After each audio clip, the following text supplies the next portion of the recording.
Before I start this video, I just want to say, don't freak out. This is a genuine and unironic review of Get Out, but this isn't a new direction for my channel.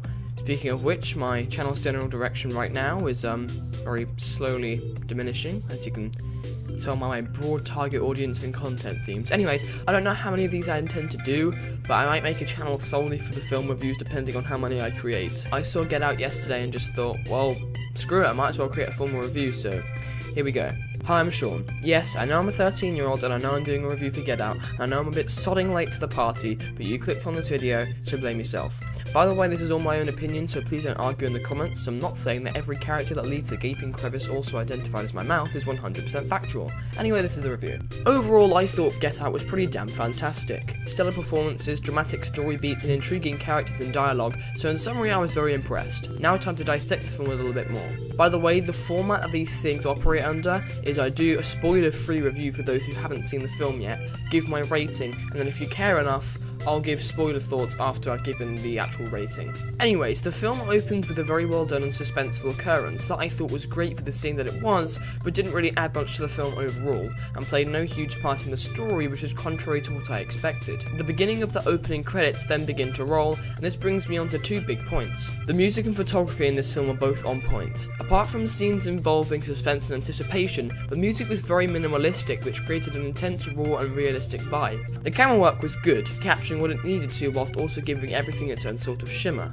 Once this film has won its Oscar or two, there are a number of shots that I guarantee will become iconic later down the line. Rose's character was a bit two-dimensional and made a certain moment in the story very easy to predict. Daniel Kaluuya was pretty good in this film. He displayed a range of emotions, achieving everything from brutality to tears to warmth. He did seem quite genuine and like a very nice guy and a relatable protagonist. Very minor spoiler warning here. If you do want to see this film and just don't want to know anything about it, I'll leave a little timestamp you can skip to get past this spoiler part. 3, 2, 1. On the way to Rose's parents' house, they hit a deer and then a 5-minute scene where Chris checks out the deer and the police shows up and they're like, oh, well, I know you weren't driving, but I need your license because you're black, grr. Then his girlfriend saves him like, oh, you're being racist, but instead of saying it, I'm just going to imply it to scare you off. Okay, thanks, bye! Ensues. Upon arriving at the house, the parents are very kind people, with just a tiny something a little bit off. And that is what this film does really, really well. Subtlety.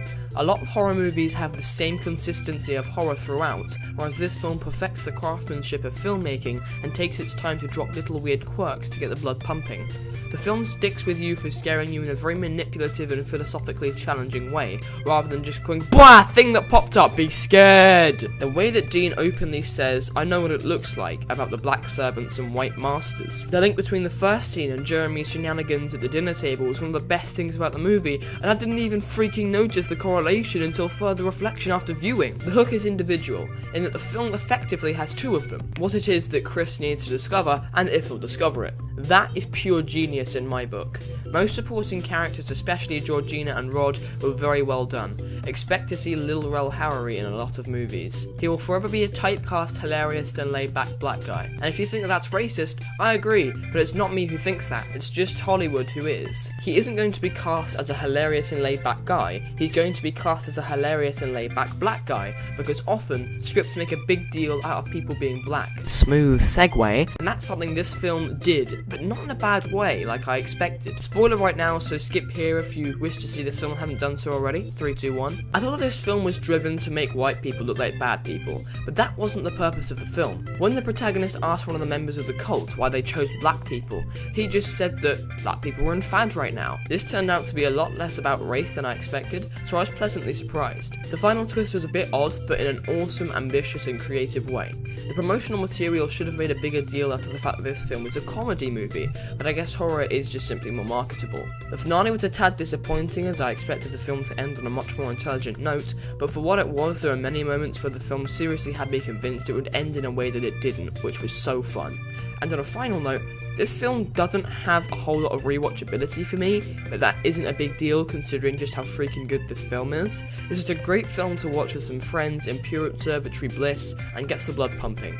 End of no spoiler talk now, but I highly recommend Get Out, and I'm giving this horror mystery comedy a solid 7 out of 10. Spoiler talk now. The reveal of Rose being evil, well predictable, was handled right within the moment. The photos in the cupboard of the people that Rose seduced and brainwashed, coupled with the rigorous playing of the violins in the background, made for an awesome moment, but it kind of took away from the moment when Rose reveals herself that she has the keys so that Chris can escape after minutes of pretending she can't find them, which makes no sense because he already knew, and we were expected to think that we didn't know that she was evil after seeing it.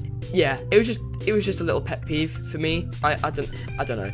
Yeah, please don't unsubscribe. The twist with the brain transplants is a really cool idea, and the finale when Walter breaks out of the sunken place was a bit Deus Ex Machina-esque, but still dramatic and done very well. Anyway, I like this film and I implore you to go and watch it. Ta-ta for now, my dudes. Bye!